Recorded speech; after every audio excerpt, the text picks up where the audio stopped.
This is an essay written by Future of Jewish's Joshua Hoffman and Richard Hanania, the president of the Center for the Study of Partisanship and Ideology.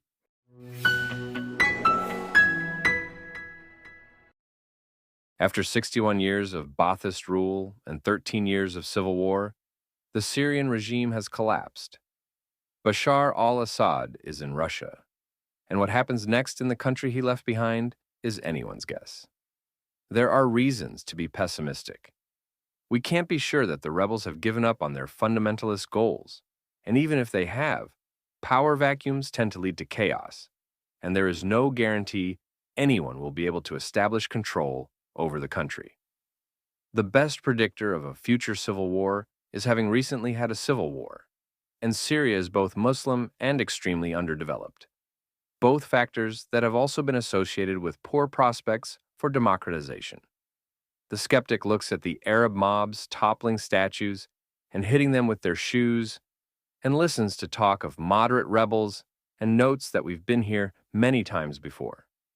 That said, this had to happen. The Assad government could not survive indefinitely in the absence of being able to credibly legitimate its regime.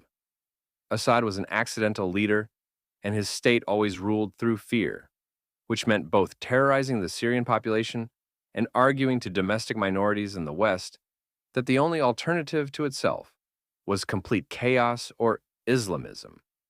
This could not be treated as a reason to allow one demented family to own a nation in perpetuity. The collapse of the Syrian government provides an opportunity to reflect on the nature of political legitimacy, the broad trajectory of history, and the American role in moving it forward. Syria experienced 4 different coups throughout the 1960s. It wasn't until 1971 that Hafez al-Assad, then Minister of Defense, fully consolidated power and became president. His oldest son, Basil, was expected to be his successor before dying in a car crash in 1994, reportedly while going 150 miles per hour through foggy Damascus streets to catch a private plane meant to take him to a skiing trip in the Alps. Basil had an older sister named Bushra, who many think was competent enough that she could have been Hafez's successor had she not been a woman. The second son, therefore, only got his job because one of his older siblings was female, and the other engaged in typically male, stupid, risk-taking behavior. Upon Basil's death, Bashar enrolled in the military academy at Homs and was groomed to take over. Hafez died in 2000. The Syrian constitution was soon amended to lower the minimum age for president from 40 to 34, and the transition was a smooth one. This means that now, in 2024, until 2 days ago, the president of Syria happened to be nothing more than the oldest living son of the man who happened to end up on top over half a century ago after a succession of coups. Hereditary rule has been common throughout history, and some monarchies survive even today. But Syria has always called itself a republic, and Bashar's title was president, not king. The absurdities didn't stop there. The ruling Ba'athist ideology stressed socialism, secularism, and pan-Arabism, yet it could only rule through suppressing the Arab masses. The Assad family belongs to the Alawite sect of Shia Islam, which makes up about 15% of the population, and opposition to it has historically come mostly from Islamists. Syria was defeated by Israel in 1967, losing the Golan Heights, and the regime has always used the Palestinian cause to bolster its own legitimacy. Yet even here, the government has spent decades too weak to either get its territory back or do much for the Palestinians. It eventually took a back seat to Saddam Hussein, and then later Iran and Hezbollah, as a patron of the Palestinians in their struggle against Israel, at least in the Arab imagination. The fact that Syria retained its anti-Zionist posturing while losing control over its own territory, inviting Iran to occupy it, and getting regularly bombed by Israel only added to the absurdity of the situation. Assad's Syria was a republic based on hereditary rule, an Arab nationalist state that justified itself on the grounds that Arabs couldn't be trusted, and an anti-Zionist regime that was completely helpless in the face of Zionism. It's little wonder that it took so much brutality to continue such an unnatural state of affairs. The less legitimacy a state has, the more it has to rely on either the indifference of the population or grind it into submission. Whatever else one can say about them, Arabs have never been indifferent towards politics and the question of who is allowed to rule over them. When the Arab Spring reached Syria in early 2011, hundreds of thousands of people went to the streets demanding an end to the regime. The government declared them all terrorist sympathizers and came down harshly on the demonstrators. This wasn't a complete fabrication. Throughout the post-World War II era, the only people in the Middle East crazy enough to stand up to brutal totalitarian regimes have often been religious fanatics. In 2013, ISIS began seizing parts of eastern Syria and eventually ruled one-third of the country. Al-Nusra Front, also known as Front for the Conquest of the Levant, was a Salafi jihadist organization fighting against Syrian government forces that pledged loyalty to al-Qaeda, and it would establish itself in Idlib province in northern Syria. Through the help of Russian air power and Iranian and Hezbollah fighters on the ground, the Syrian regime was eventually able to re-establish rule over the major population centers of the country. In February 2020, it finally regained control over the M5 highway, which connects the three largest cities in the country: Damascus, Aleppo, and Homs, along with Hama, which is the fifth largest. The regime ran into a brick wall elsewhere, as Arab rebels backed by Turkey controlled the northwest and Kurds supported by the U.S. held the northeast. But until last week, things looked somewhat stable.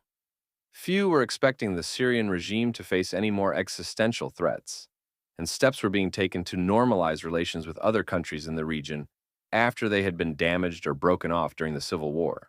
And then out of nowhere, over the last 11 days, rebels swept into Aleppo and went down the M5 highway until reaching Damascus, taking the capital virtually unopposed.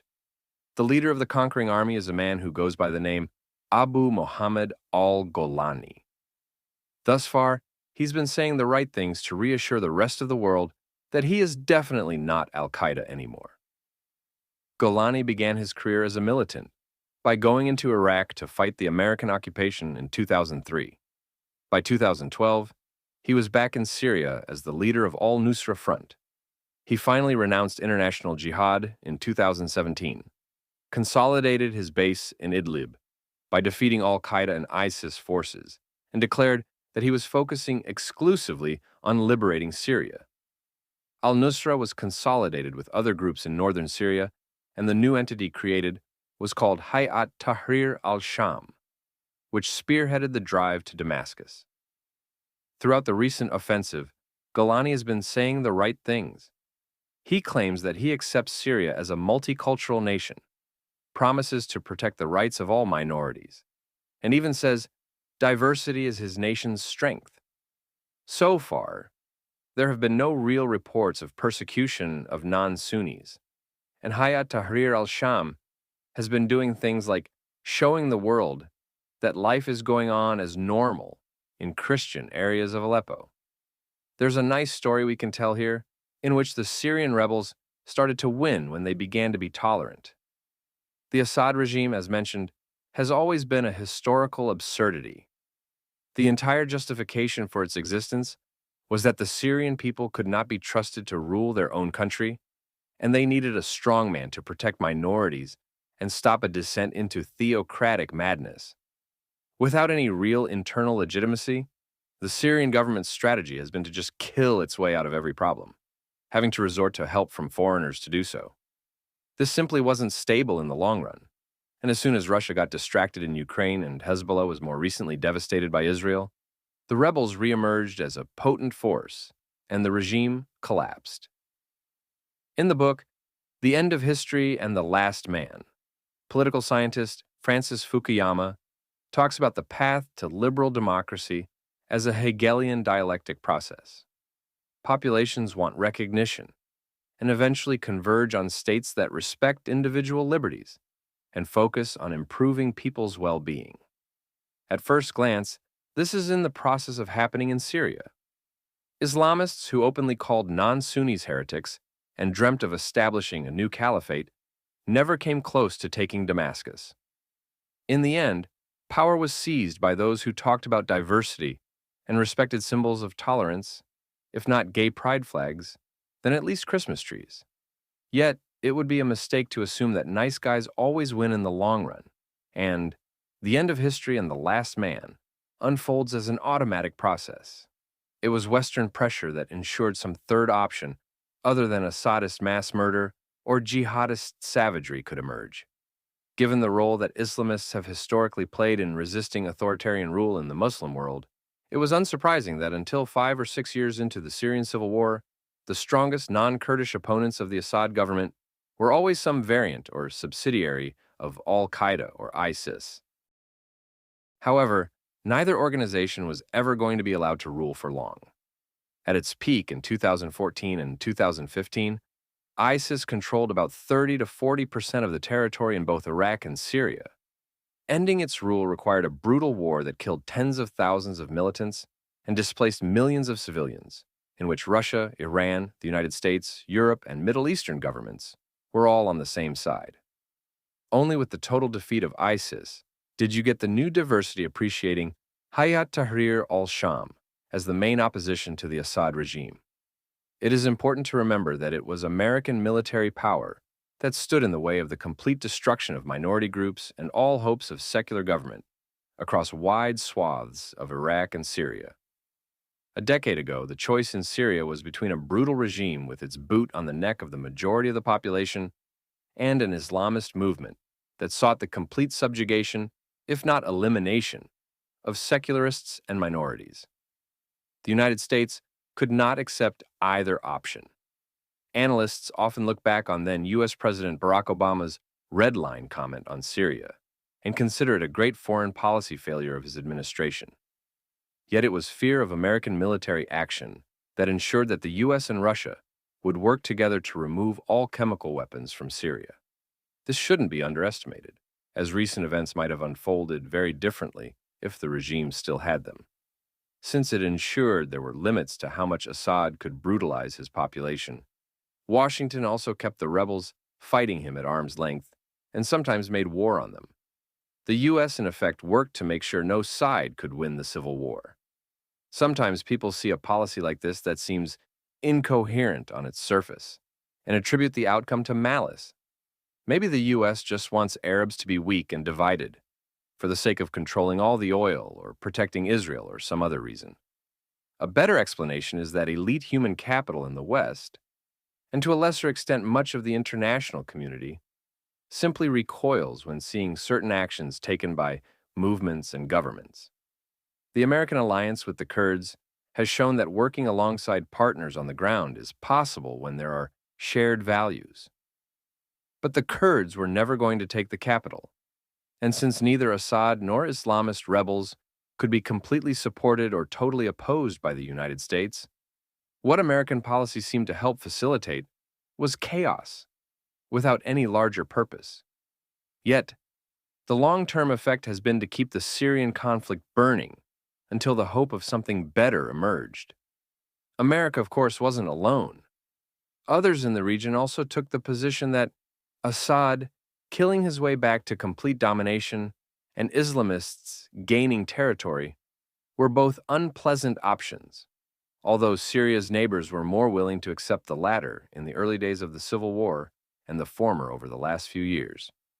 Iran, Russia, and Hezbollah were fine with helping the Syrian government reestablish control through pure force, but the rest of the world wasn't, and this led to a stalemate. With ISIS reduced to relative insignificance due to the war that has been waged against them, and the Syrian regime significantly weakened by international pressure, foreign support for rebels, sanctions, and the surrender of its chemical weapons, there was finally room for Hayat Tahrir al-Sham to act. The lesson here is that the American empire can do good, even when its approach to foreign policy is self-interested or incoherent. Simply recoiling from evil does not seem like a plausible or acceptable strategy for a serious country. But as long as we do not go down the path of trying to nation build again, as in Iraq and Afghanistan, a strategy of killing the most vicious terrorists and harassing the world's most brutal dictators is far from the worst thing in the world that a great power can be doing. We can think of geopolitics as a stage where competition between various interests and Hegelian dialectics work themselves out. New ideas pop up, like a modern caliphate or Ruski Mir, and they cause backlashes. Authoritarian governments always use the threat of chaos or extremists to justify their own harsh methods. There's a general trend towards liberalism, since non-liberal ideas tend to fail by the standards of what people want. Nationalism and religious fundamentalism can be exciting in the short run, but if they lead to poverty and oppression, as they almost always do, the spell wears off and populations start looking for something else. That said, authoritarian governments can rule in defiance of the wishes of those who live under them for a very long time, and the groups that oppose them are often no less illiberal than those they seek to replace. One can picture American foreign policy as providing the financial support and firepower necessary to place limits both on the degree to which such forces gain power and how far governments can go when using them as an excuse to crack down on their own populations. The fall of the Assad regime was as easy and clean as one could hope for, but Syria still faces a difficult road ahead. Islamism, sectarianism, and the general dysfunction that is common in failed third world states remain as threats. Now, however, there is at least hope for something better. If not in the immediate aftermath of Assad's overthrow, then at some point down the line.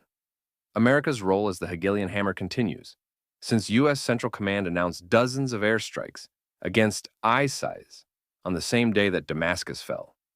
The U.S. should remain involved in Syria, knowing that while it cannot micromanage events, it can continue to guide events towards a better path by applying selective financial, diplomatic, and military pressure to ensure that the most illiberal forces in the country are not able to capitalize on the opportunities that the fall of the regime presents.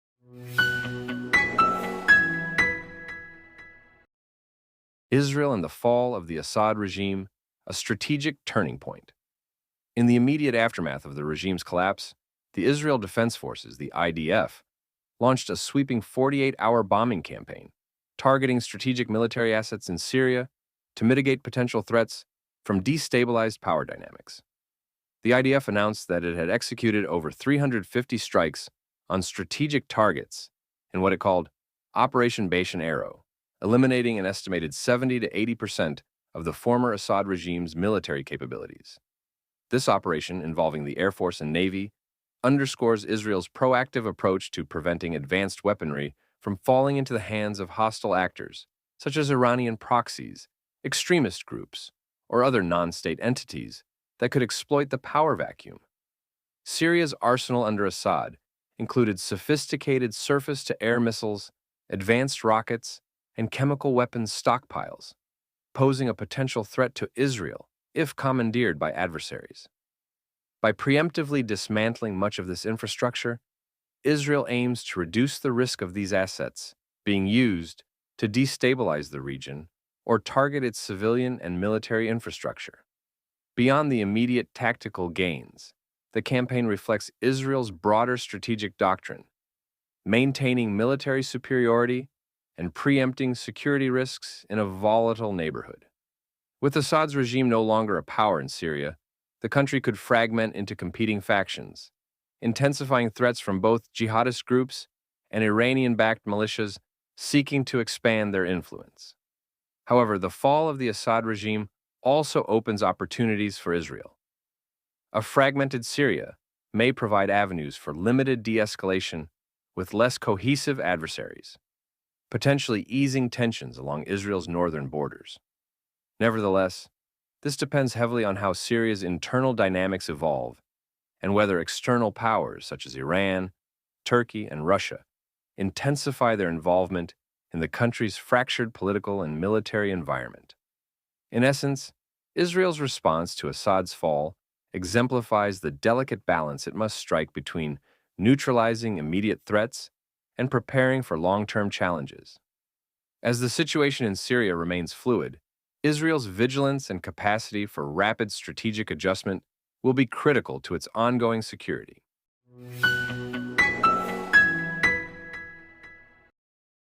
What it means for the Middle East. Regionally, the fall of Assad could ripple outward, unsettling the delicate balance of power. Turkey, with its vested interest in northern Syria, is likely to intensify its involvement, potentially clashing with Kurdish groups or even Iranian-backed forces. Gulf states, particularly Saudi Arabia and the United Arab Emirates, might view Syria's destabilization as an opportunity to counter Iranian influence by supporting rival factions. This jostling for power could either exacerbate conflicts or, paradoxically, lead to new coalitions aimed at restoring stability. For Israel, a bold prediction emerges. This could be the beginning of a regional realignment that ultimately benefits its security and diplomatic standing. As the chaos in Syria deepens, smaller factions and local powers may seek pragmatic alliances, including with Israel, to counter mutual threats like Iran and jihadist militias. Additionally, Israel's demonstrated military dominance through the aforementioned Operation Bashan Arrow may deter future aggression and position it as a pivotal player in shaping Syria's reconstruction, if not directly, then through indirect support of emerging leaders willing to engage diplomatically. The broader Middle East could enter a phase of fragmented power structures, where states increasingly rely on tactical, issue-based cooperation rather than sweeping ideological alliances. If Israel leverages this moment effectively, it could solidify itself as a key influencer in the region's new order, fostering strategic partnerships while maintaining its security. Of course, this path will require careful navigation of complex and shifting dynamics, where every action could tip the balance toward conflict or resolution.